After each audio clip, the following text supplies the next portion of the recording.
Hi, this is Summer with Summer's Tips and Stitches, and get ready folks, this is going to be a long video. So because I work in the daycare preschool, we had off Monday, Tuesday for Christmas Eve, then we had the 3 days after. I worked Wednesday, off Thursday, worked Friday, had the weekend off, had New Year's Eve, New Year's Day off. And then I just finished up, working this Wednesday, Thursday, Friday. So with that being said, I had plenty of crochet time. It was really great. And I wanted to share with you folks all the crazy stuff I have working on up here.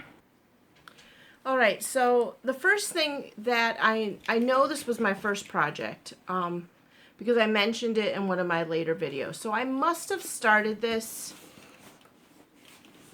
if 25 was Tuesday, when the 27th of December, and this was my first scrap. This was that scrap blanket I made. I think the last time I showed it, I was working on this row, or this row right here, the one that ended with a hat that I had made for one of my coworkers' daughters. And so this is the scrap blanket. Now, I made the star. This is Bernat yarnspiration pattern. And you know what? This is what I really recommend. I really get held up on the details of where the color changes, and I have to tell myself it doesn't matter. These are just scraps. You're not going to make it full around. But ideally, if you could get the middle stars to be the best looking, then I think it really pulls it together. And I didn't do that here. I should have stopped after or used a different color here, because this star looks good until over here. But it's, again, just a scrap blanket. So literally it would stop mid-row and I just pick up another color and start going. These colors, I did nothing for the colors to look good, because typically I think what happens is I primarily crochet with pinks, blues, purples. And so that is 90% of what I have for scraps, pinks, blues, and purples. And so they all go together. So that is my first thing. I started that. I worked pretty much, I started it Wednesday night. I worked on it all day, I think on the 27th. And then that night, after I finished it, because I had that day off, I decided to come down and take something out of my stash. So I took a Karen cupcake, and actually, nope. It might be in here because I'm reaching across. These are little Karen cakes that are wrapped up. Look at me here, people. Why didn't I pause it? And they come with these like little pom-poms on top of them. I got it at Michael's. I ended up not putting the pom-pom on it because I thought it looked dumb. It's just, and it's not even, maybe it's made out of yarn. It's made out of fuzz or something. So I didn't like the pom-pom, so I never put it on. This is the exact pattern that is in the label of the yarns of the Karen cupcake.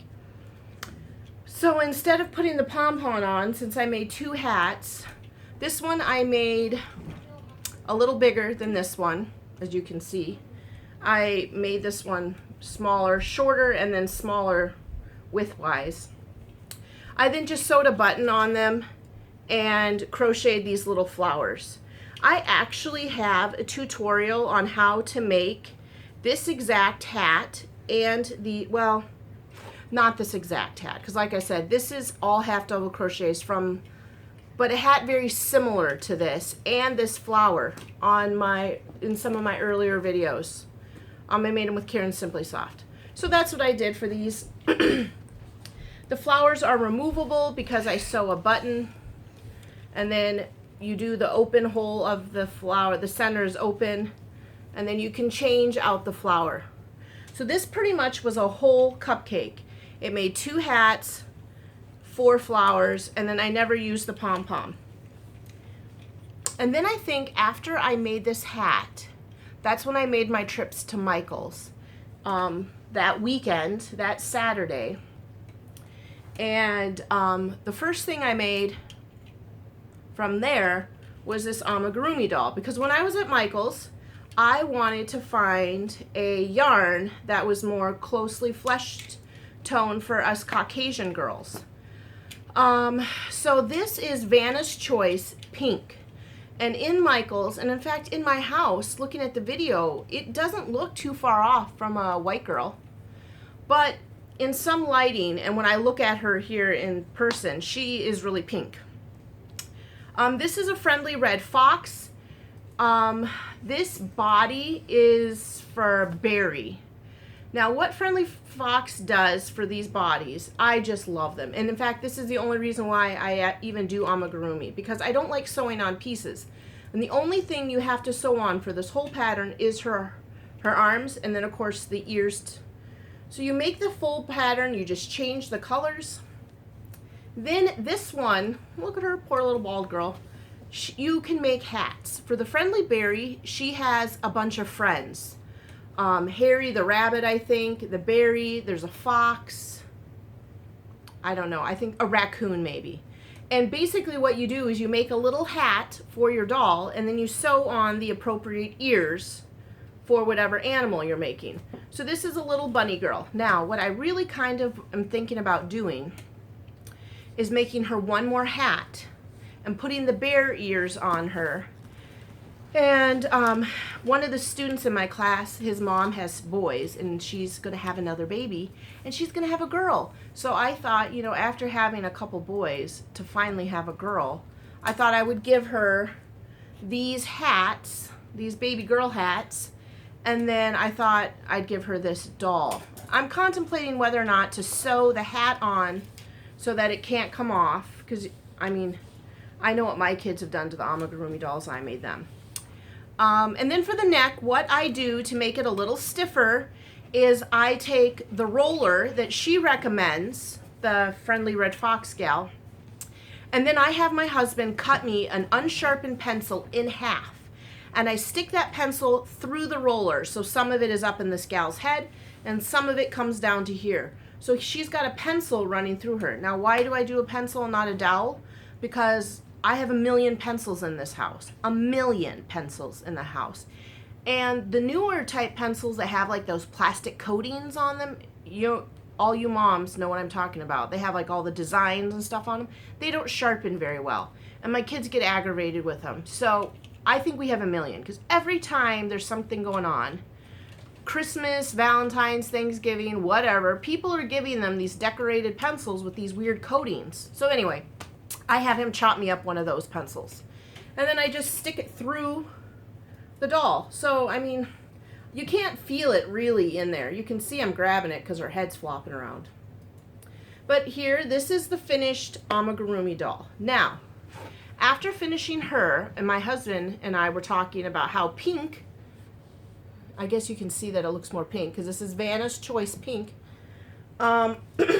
I decided, well, because I bought so much of that, because in the store I thought it looked like a really great yarn, I decided to actually make a pig with all the pink I had. Do you want to say something? Okay, Flynn would like to say something. He's over here. Yes, Flynn? This is a fast card, but I don't know what it's called.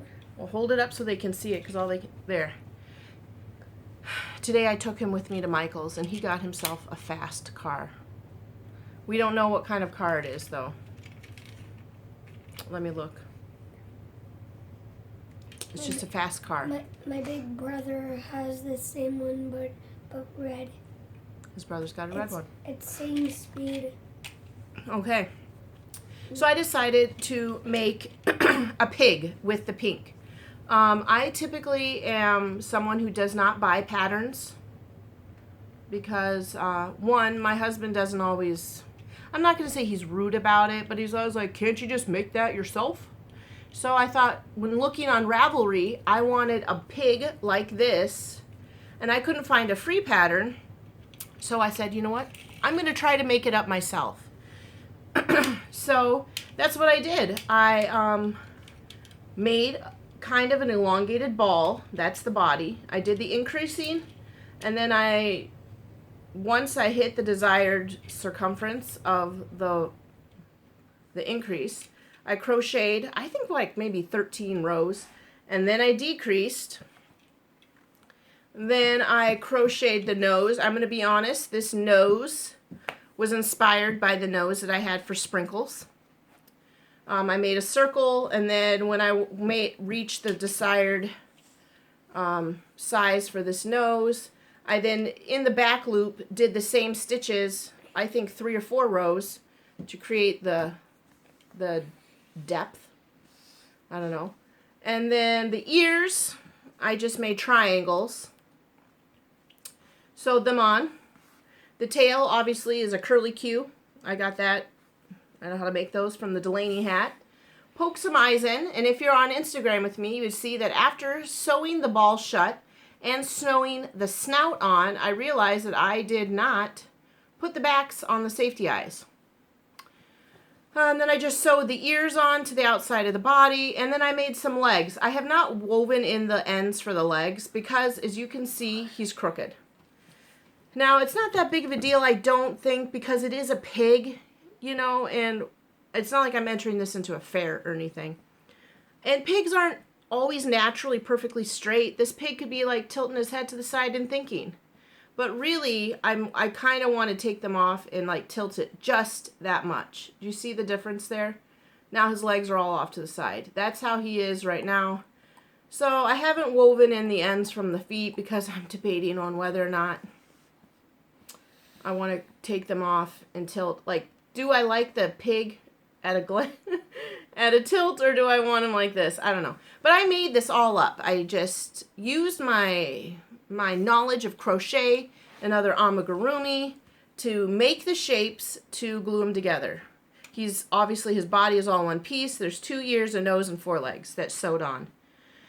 So Flynn, you can hold the pig. I finished him up. Oh, there you go. I dropped him on the floor. I finished him up. I don't remember what day. Probably like New Year's Day. Yeah, that's when I finished him up, I think. So those are my finished projects. The blanket, the 2 amigurumis, and 2 hats. Are you going to pick that pig up, or are you going to leave him on the floor? Let's see here. What? Oh, my whip. I have one whip that I'm working on, and this comes from, while I was working on all these projects, I was watching YouTube, of course, getting a little more caught up on some of those Vlogmas ones from everybody, and I found a new YouTube.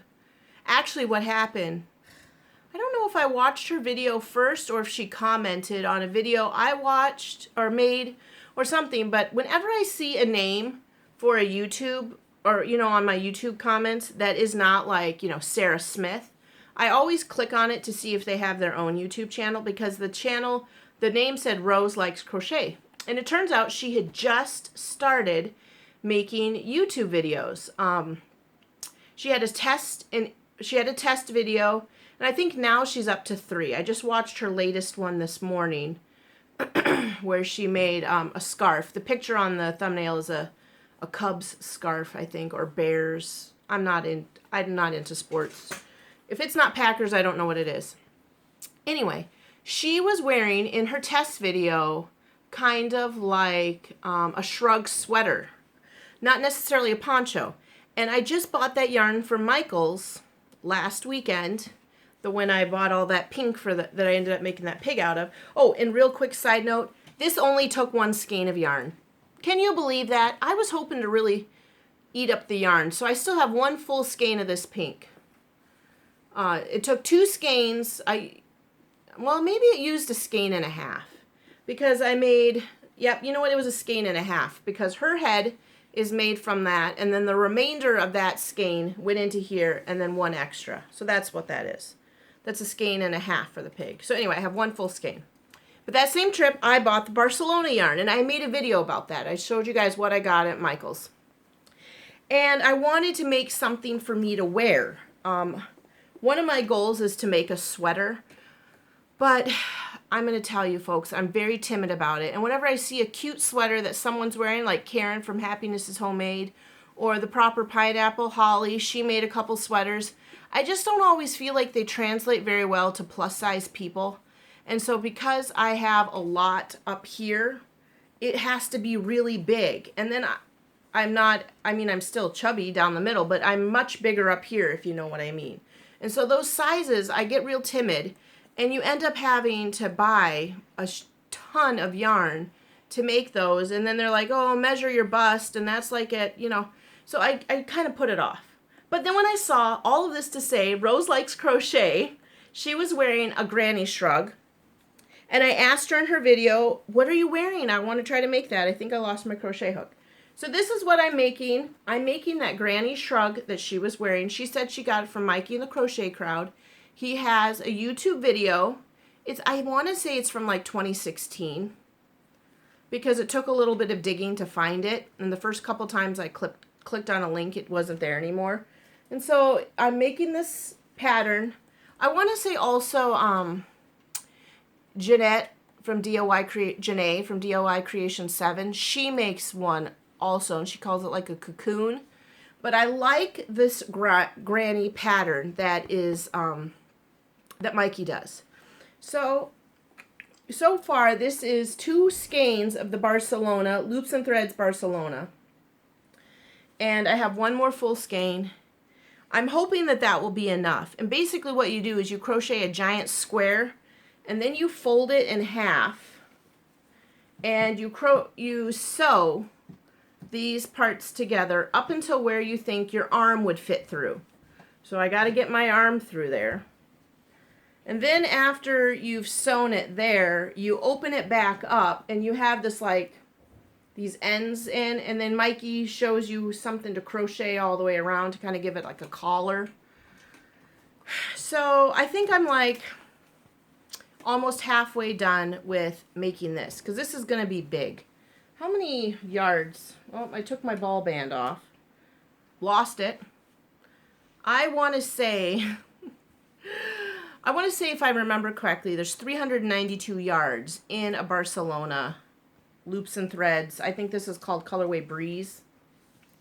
So I'm about 700 yards into this. Mikey recommends using an H. The Barcelona, the yarn ball band says to use an I. So I did use an I. So we'll see how that goes. Hopefully I'll have this finished up this weekend. So that's my whip. And then I'll do a video maybe on just this. But that is what I have done. This has only been 17 minutes. Be careful with this bunny. Her head is very delicate. I feel like even though I put those pencils in there, when kids, okay, this is my unpleasant rant I'm going to do. I make these dolls, and I gave one to each of my kids, Maddie, Jaren, and Flynn. I gave one to all of my nieces and nephews for Christmas this year. So all of my nieces and nephews and then my kids have a doll like this that I made for them. My daughter's already pulled out the hair, and she's 10. And then I made two with ponytail spirals for my nieces. And I think it's the 7-year-old niece and the 2-year-old niece got one. And I'm thinking if my 10-year-old daughter was able to pull out the hair, they're going to do it too. And so I get so frustrated because I think to myself, these are for kids, but I just can't seem to make them sturdy enough so that the kids aren't breaking them.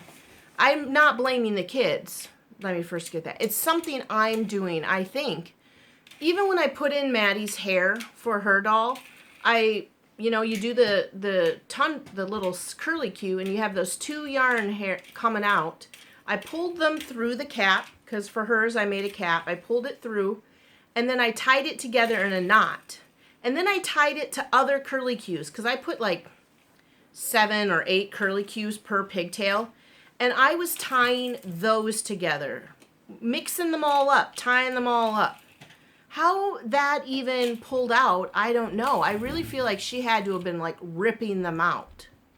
But I can't imagine her doing that. She's not an animal. I don't know. So I don't know how to make these. So the whole thing started because my son's sitting over there flopping her around like this. I'm thinking, her head, look at that, is very delicate.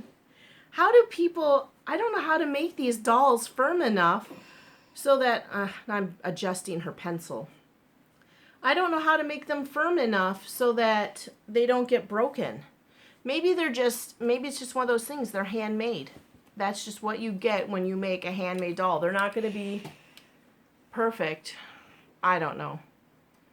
And then I feel bad. It's not that I feel like the kids ruined them. I feel like I did not do a good enough job at making them, and they're falling apart. And that's what I think, that my sister or whatnot would be like, God, Summer made me these dolls for my kid, and they broke them. She didn't do a very good job, which I don't think Bree would really say that.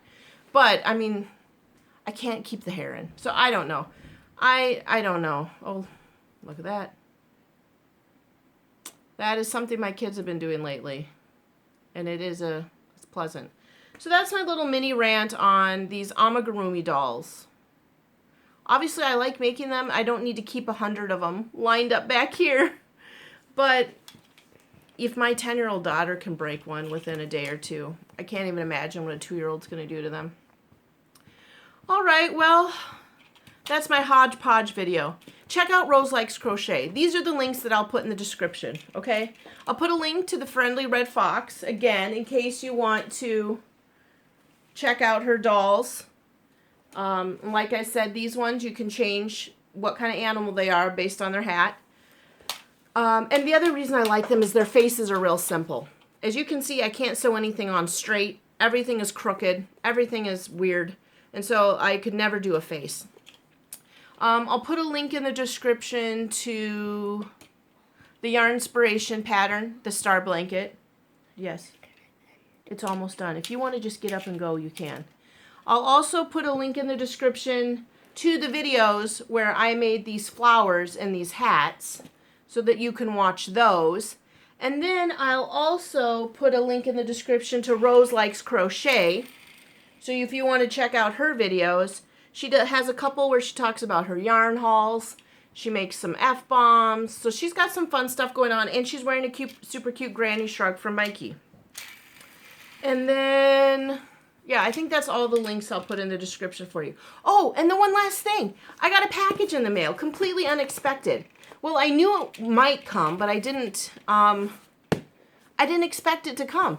So one of my subscribers, who turns out, I want to say, I always mix these up. I should have looked this up before I even came here and told you. I want to say this is like something Hearts Crochet.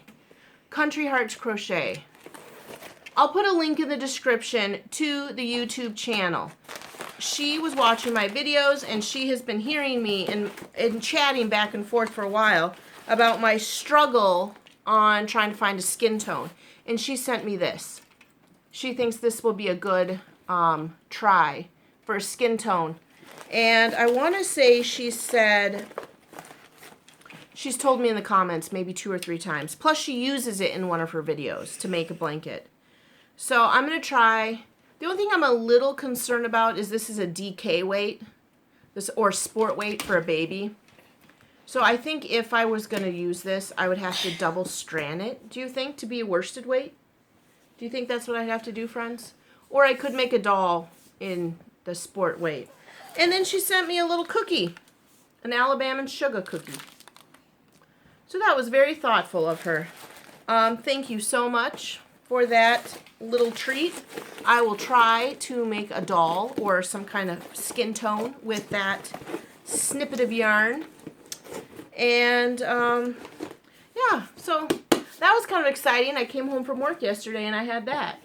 And it's a nice little box for mailing. I think I will use this for mailing something to someone else. All right, well, that's all I've got today, folks. Check out the description for all those links. And for those 2 other YouTube channels, because I'm telling you, this gal here, she has YouTube videos too. All right. Thanks for watching and subscribing. Do you want to say thanks for watching, or bye, or like my videos? Do you want to do anything? He's still here. You just can't see him. He's right here. Like my videos in Mom. In Mom's videos. Are you ready to say happy crafting? Bye. Happy crafting. Bye. Happy crafting and goodbye. Goodbye.